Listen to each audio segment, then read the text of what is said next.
Shalom, salam sejahtera di dalam kasih Tuhan Yesus Kristus. Saudara yang diberkati oleh Tuhan dimanapun saudara berada saat ini. Firman Tuhan kita pada saat ini terambil dari kitab Keluaran pasal 13 ayatnya yang ke-17.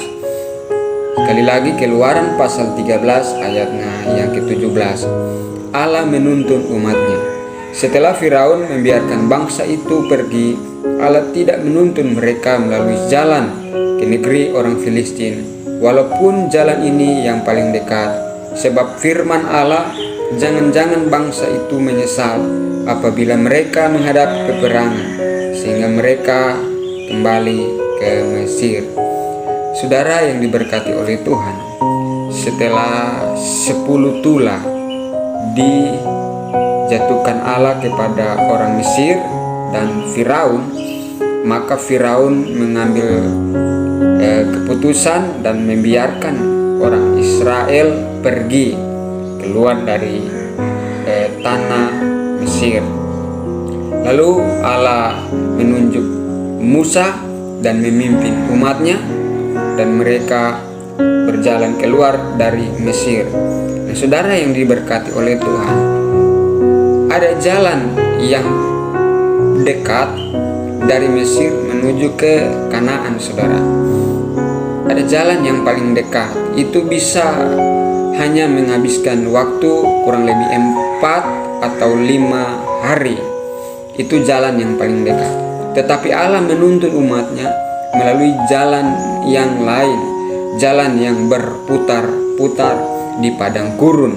Setidaknya ada beberapa maksud Allah menuntun umatnya melalui padang gurun yang menghabiskan waktu kurang lebih 40 tahun, yang tadinya harus hanya menghabiskan waktu 4-5 hari melalui jalan yang dekat itu. Tetapi Allah memilih jalan yang lain. Setidaknya ada beberapa maksud Allah. Yang pertama yaitu Allah tidak menuntun mereka melalui jalan ke negeri orang Filistin. Yang pertama, supaya mereka tidak bertemu langsung dengan orang Filistin. Saudara, orang Filistin ini adalah orang yang sudah terbiasa berperang. Mereka sudah biasa memegang alat perang. Sedangkan orang Israel ini, mereka baru keluar dari tanah Mesir. Mereka hanya terbiasa bekerja, memegang alat pekerjaan. Jadi mereka belum mampu melawan lawan yang kuat, saudara. Mereka belum bisa melawan lawan yang begitu besar, sehingga Allah tahu kemampuan mereka sampai di mana. Maka kalau kita baca di pasal berikut, lawan mereka yang pertama itu bangsa Amalek, ya. Jadi Allah mengetahui mana lawan yang sepadan dengan mereka. Kalau kita membaca di dalam kitab 1 Korintus pasal 10 ayat 13, ya. 1 Korintus pasal 10 ayatnya yang ke-13 dikatakan seperti ini, saudara. Pencobaan-pencobaan yang kamu alami ialah pencobaan-pencobaan biasa yang tidak melebihi kekuatan manusia, sebab Allah setia, dan karena itu Ia tidak akan membiarkan kamu dicobai melampaui kekuatanmu. Pada waktu kamu dicobai, Ia akan memberi kepadamu jalan keluar sehingga kamu dapat menanggungnya.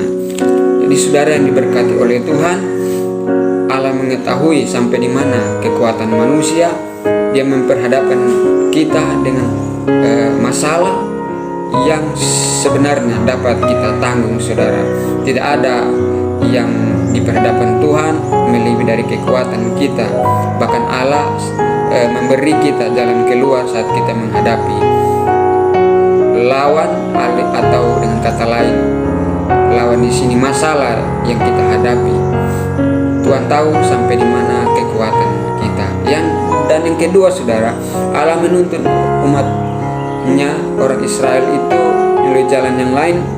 Setidaknya ada maksud yang kedua, yaitu supaya mereka tidak menyesal. Kalau mereka melawan orang Filistin terus kalah, mereka mungkin akan gampang menyesal, saudara, atau kecewa dalam terjemahan yang lain.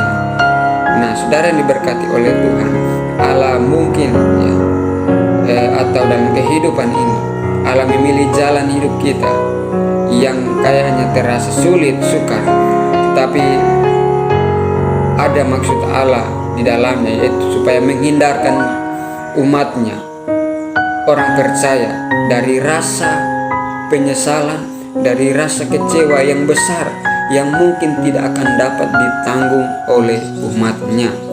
Nah, itu saudara yang diberkati oleh Tuhan. Dan yang ketiga, maksud Tuhan yang ketiga yaitu supaya orang Israel tidak kembali ke Mesir.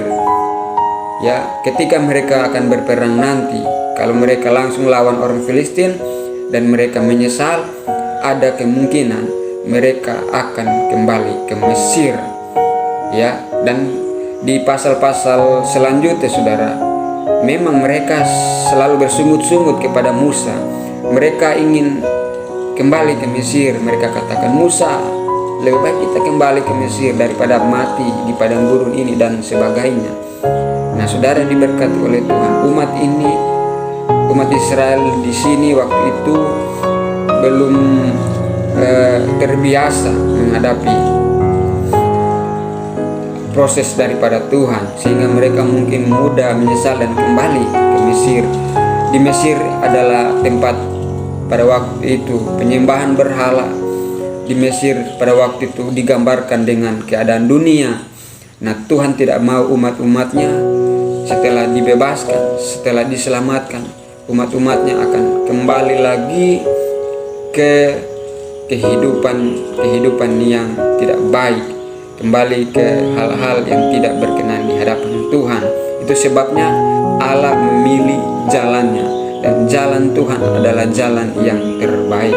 Saya akan membacakan satu ayat lagi dalam Amsal pasal 16 ayatnya yang ke-9. Amsal 16 ayatnya yang ke-9. Demikian firman Tuhan. Hati manusia memikir-mikirkan jalannya, tetapi Tuhanlah yang menentukan arah langkahnya. Mungkin saudara, orang Israel mau lewati jalan yang paling dekat saja, tetapi Tuhanlah yang menentukan arah langkahnya.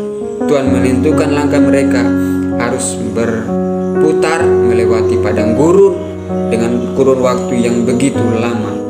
Jadi apa yang Tuhan tentukan, jalan yang Tuhan pilih adalah jalan yang terbaik bagi kehidupan umat-umatnya. Dia menyertai kita sekarang dan sampai selamanya.